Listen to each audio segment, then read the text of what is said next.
உலகத் தமிழர்களின் உயிர்நாதம் உண்மை தமிழ் தொலைக்காட்சி.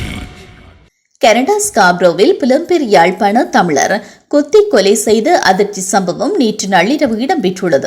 இந்த சம்பவத்தில் யாழ்ப்பாணத்தை சேர்ந்த நபர் உயிரிழந்த நிலையில், உயிரிழந்தவரின் மகனே இந்த கொடூர சம்பவத்தை செய்த நிலையில் மகனை கனடிய போலீசார் கைது செய்து விசாரணை நடவடிக்கையினை மேற்கொண்டுள்ளனர். யாழ்ப்பாணத்தை சேர்ந்து 66 வயதுடைய நபரே குத்தி கொலை செய்யப்பட்டுள்ளார்.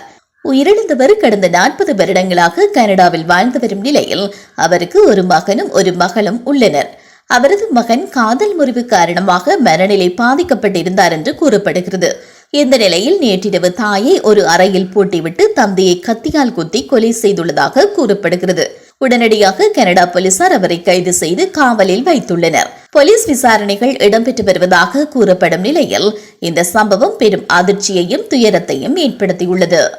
உலகத் தமிழர்களின் உயிர்நாதம் உண்மை தமிழ் தொலைக்காட்சி.